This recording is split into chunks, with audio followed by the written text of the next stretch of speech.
सर्वांना जय महाराष्ट्र. मी अजित खंदारे, शिवस्वराज्य कामगार संघटना महाराष्ट्र राज्य अध्यक्ष. 2014 सालापासून या कामगारांसाठी अखंडपणे कामकाज करीत आहे.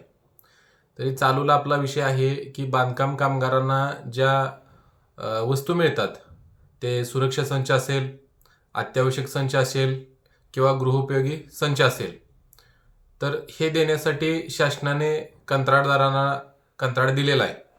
त्या पद्धतीने आपल्या सांगली जिल्ह्यामध्ये कामगारांना त्याची प्रोसेस होत आहे. परंतु जे आता प्रोसेस चालू आहे त्याच्यामध्ये कंत्राटदारांचे जे ठिकाण नेमलेले आहेत ते म्हणजे सांगली आणि दुसरे म्हणजे कवठेमंकाळ या भागामध्ये ती प्रोसेस चालू आहे. तर कवठेमंकाळ भागामधील जे सेंटर चालू आहे त्याच्यामध्ये पेटीची प्रोसेस पूर्णपणे बंद आहे. त्या ठिकाणाला कामगार जरी गेला तर त्याला बंद आहे असे सांगितले जाते. त्याचबरोबर कामगार जर सांगलीला गेला त्या वस्तू आणण्यासाठी तर तिथं जवळजवळ 1000पेक्षा जास्त मोठी लाईन असते आणि त्या कामगाराला तिथं लाईनला थांबावं लागतं. संध्याकाळी त्याचा नंबर येतो आणि ज्यांना लवकर नंबरला जायचं आहे ते पाटचच जाऊन त्या गोडाऊनच्या बाहेर नंबरला थांबतात.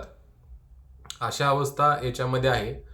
तर शासनाने जे JR काढलेले आहेत त्यानुसार प्रत्येक तालुक्याला याची उभारणी असावी या पद्धतीचा विषय आहे.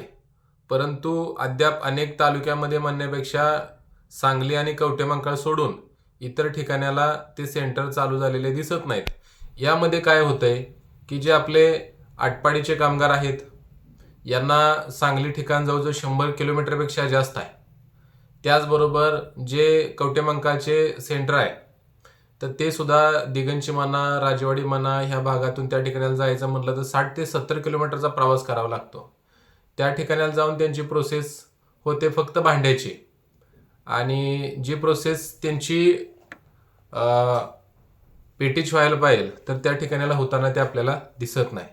तरी आम्ही काल निवेदन दिलेलं आहे शासनाला की सहाय्यक कामगार आयुक्त यांना सांगली याच्यामध्ये आपण असं म्हटलंय की खानापूर पासून सुद्धा कवठेमंकाळ लांब आहे, सांगली लांब आहे आणि 50, 60, 70 किलोमीटरपेक्षा जास्त प्रवास करून त्या ठिकाणाला प्रोसेसला जावे लागते.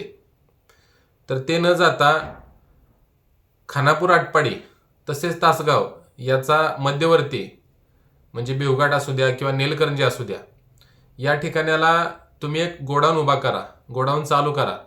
त्यामुळे त्या कामगाराला सोयीचे होईल. ज्यावेळी कामगार त्या ठिकाणाला जाईल त्याला जास्त प्रवास पण करायला लागणार नाही आणि त्याची प्रोसेस पण होईल. जे हजारो कामगार सांगलीला आहेत हे कुठले कामगार जातात तर हे सर्व तालुक्यातून कामगार त्या ठिकाणाला जातात. त्यामुळे तिथं गर्दी होत आहे.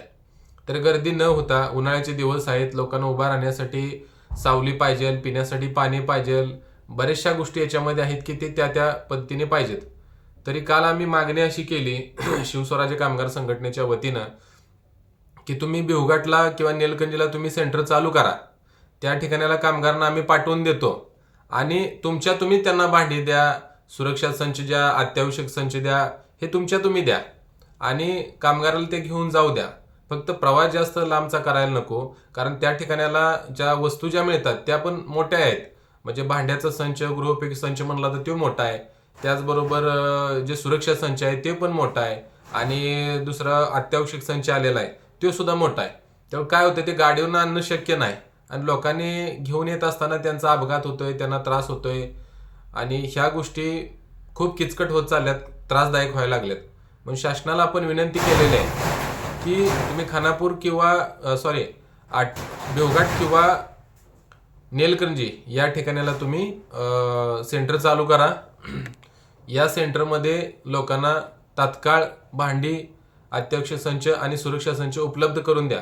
अन्यथा पुढल्या आठवड्यामध्ये आम्ही शिवस्वराज्य कामगार संघटनेच्या वतीनं जे आपले आयुक्त कार्यालय, सहाय्यक आयुक्त कार्यालय आहे सांगलीचे, त्याच्या बाहेर लोकांना न्याय मागण्यासाठी त्या ठिकाणाला आपण बसणार आहोत.